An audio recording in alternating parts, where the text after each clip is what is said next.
Hi everybody, and welcome to episode 4 of Eat Grok Love. So today I'm going to be talking about something that's been on my mind a lot recently. I mean, for years, but I don't know, recently I've really been thinking about it. And that is vegetarianism, right?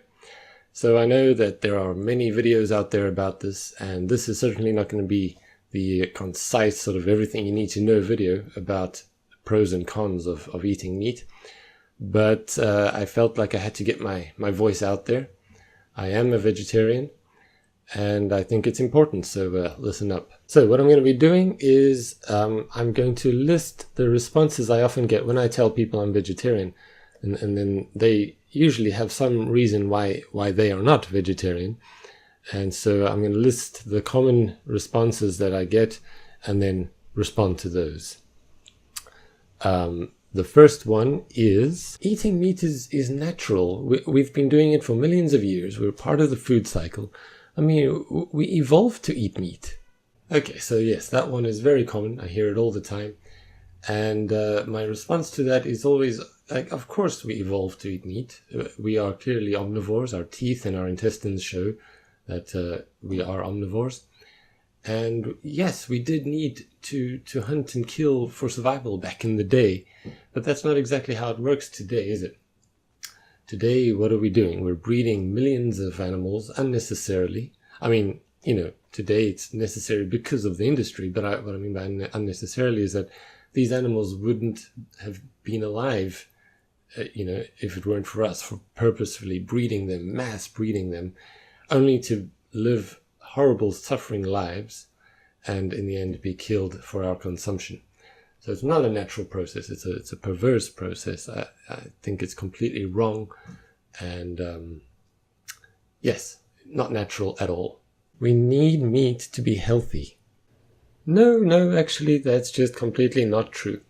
Vegetarians these days end up being healthier than meat eaters because they end up being more health conscious. And I mean, what used to happen, I guess, before the internet and the ease of which we access information these days, people would stop eating meat and replace that feeling of fullness that they had by eating more starchy foods, whatever the starch of their meal was, like bread and pasta and potatoes. And of course, this would mean they would gain weight, and it's just not healthy, to just replace the meat with starch. No, but if you eat a variety of fruit and vegetables, you actually, what I found is that I discovered fruit and vegetables that I had never eaten before because I became vegetarian. And also ways of preparing food. It's a very interesting, being vegetarian, they've got a lot to prove, so there's all sorts of vegetarian dishes that are really interesting and delicious. So I'd recommend it, even if you do eat meat, go and check out the vegetarian recipes section of wherever you do your cooking from, if you do cook, that is, and you'll see it's very interesting. The other thing you got to think about is, of course, protein, and with protein there are plenty of vegetable sources of protein, and especially if you combine certain foods. I remember reading once about rice and lentils together, and now I never eat rice by itself. I always combine it with lentils. And when you digest rice and lentils together, apparently you get the same protein index. It's digested almost the same as an egg. So yeah, that's worth looking into. And vitamin B12 is something that it's absolutely necessary for our nervous systems and for our digestive systems. You don't need much of it, but it's absolutely necessary, and it's only found in meat and eggs and dairy products. So if you're like vegan, or if you don't eat eggs and milk and that sort of thing, you have to get a supplement for that. Iron is something you can get in all really green vegetables. It's found.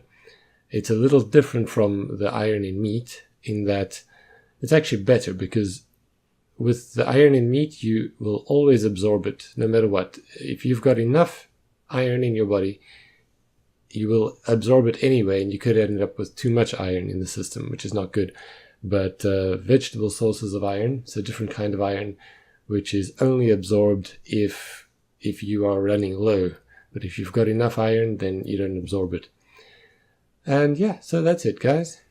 You can definitely be healthy as a vegetarian. Modern methods of raising and slaughtering animals are more humane. Okay, yes, so this one, it gets to me because, yes, okay, a minority of the industry is becoming more aware because of all the negative attention that this gets, because of the action of vegetarians, the activism of vegetarians and vegans. They are starting to improve things in a few places, but really it's there's two parts to this. Most of the industry is not at all humane at all.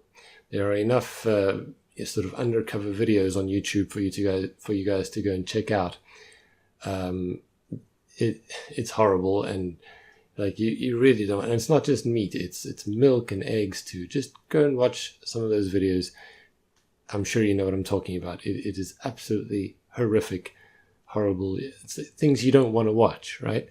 And yet, like, people know about these things, and yet they still continue to just not think about it and eat their delicious steak or whatever it is.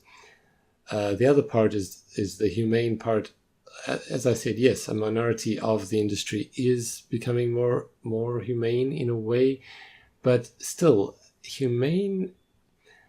Like, is it the fact that it's not necessary, that we can live healthy lives without eating meat, sort of makes the word humane sound terrible in the fact that we're still overbreeding animals, putting them in less horrible conditions, but still horrible conditions in their lives, and killing them in the end for our consumption. So it's like saying back in the slave days, like, oh no, we have slaves and we treat them a lot more humanely than our neighbors over there. It's horrible. I was raised eating meat, so it's part of my culture. Okay, that one is just nonsense. Like, it doesn't matter where you live or what part of, what culture you're part of. If you are aware of the problem, if you're aware of the suffering that is caused by eating meat worldwide, then you've got no excuse. Like, yes, if maybe your family eats meat, like everybody eats meat, and in your city or in your country, like South Africa, for example, where I'm from, barbecues are huge. It's like a huge part of the culture. We call them braais. Yeah, it sounds strange in my mouth. I haven't spoken Afrikaans in a long time, but yeah, it's huge there, and that's just the way life is sometimes. If you want to do something worthwhile that you think is, it's a worthy cause, it's often going to be difficult. That's just the way it is for everything. So, a really lame excuse. I'm only one person. What difference would I make? And this excuse is even lamer. Like, really? I mean, think about the way with littering, for example. People, and in fact with littering there's the same sort of mentality actually. People throw down a piece of paper thinking, it's just one little piece of paper, what difference is it going to make? Or one piece of plastic, even worse, like paper at least will biodegrade. But yes, maybe that one piece of plastic is not going to make the biggest difference in the world, but if everybody thinks that way, then you're going to have all these pieces of plastic everywhere, which is the situation that we still have, but it's better now. I think people are becoming more conscious of this. So that's the thing. You've got to think bigger than just yourself and what can you do.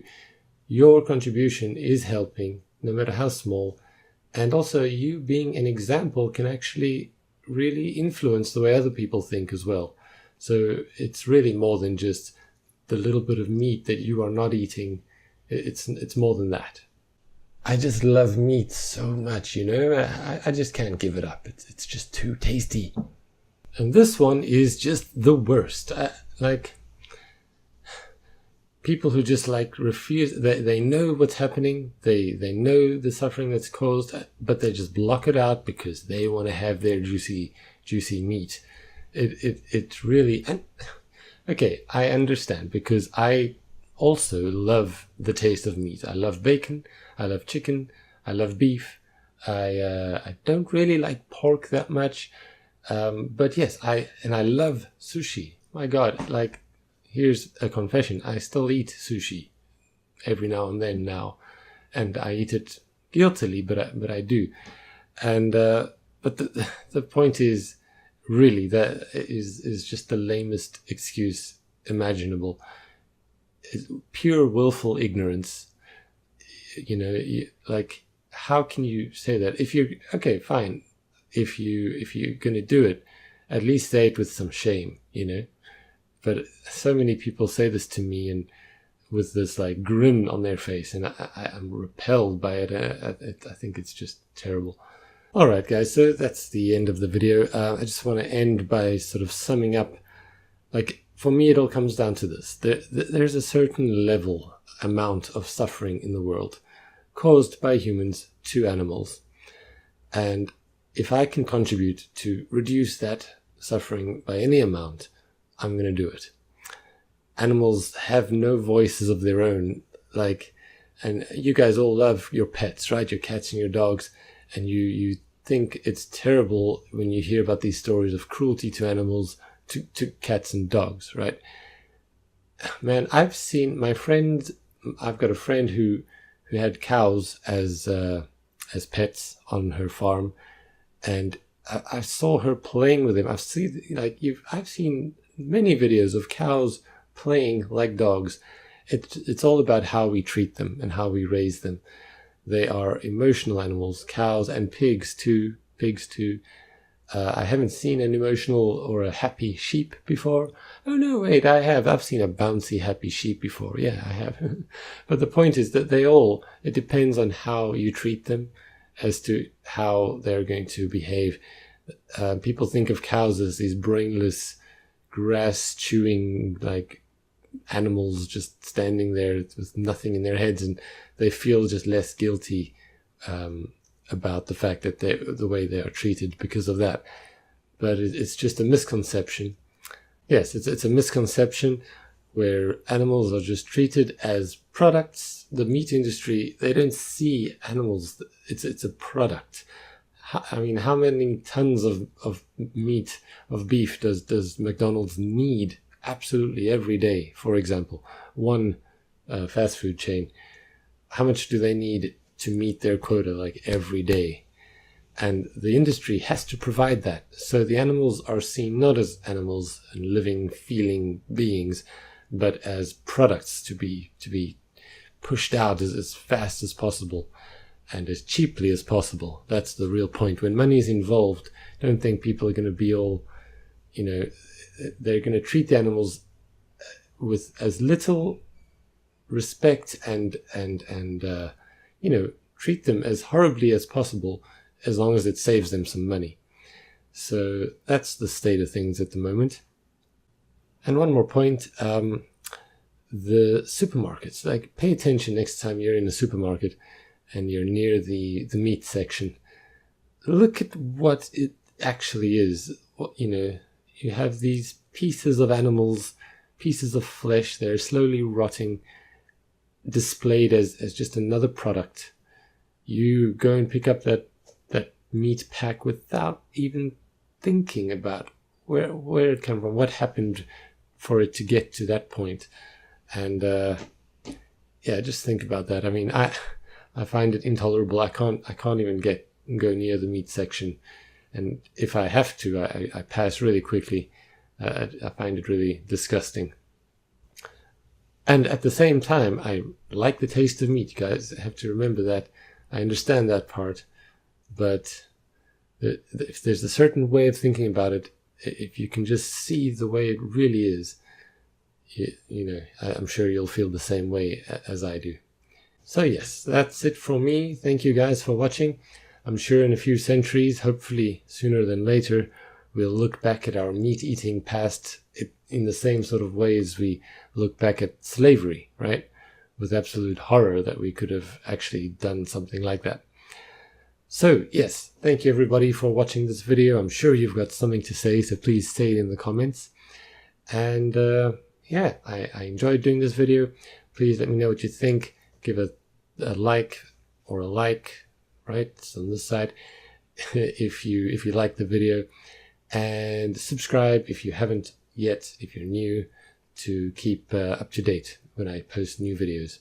Again, just a quick note, I know I'm kind of awkward in the videos. I'm still getting used to my face being on camera. So yeah, that's it. Thank you, everybody. Bye-bye. Eating meat is natural. We've been doing it for millions of years. We're part of the food cycle. I mean, we evolved to eat meat. Okay, so yes, that one is very common. I hear it all the time. And my response to that is always, like, of course we evolved to eat meat.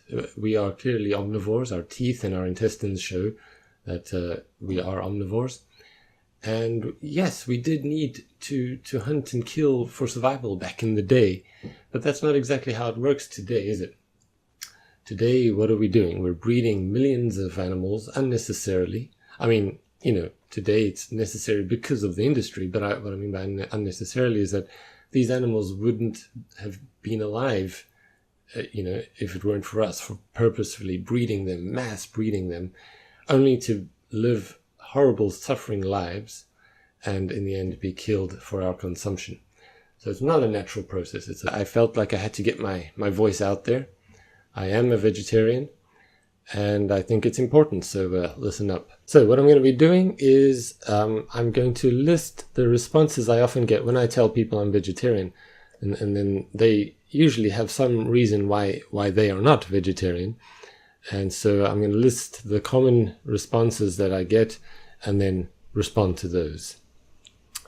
The first one is, it's a perverse process. I think it's completely wrong and yes, not natural at all. We need meat to be healthy. No, actually that's just completely not true.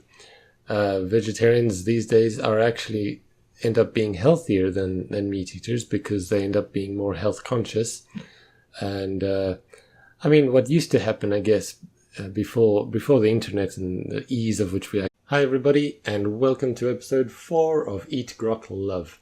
So today I'm going to be talking about something that's been on my mind a lot recently. I mean, for years, but I don't know, recently I've really been thinking about it. And that is vegetarianism, right? So I know that there are many videos out there about this, and this is certainly not going to be the concise sort of everything you need to know video about pros and cons of eating meat. But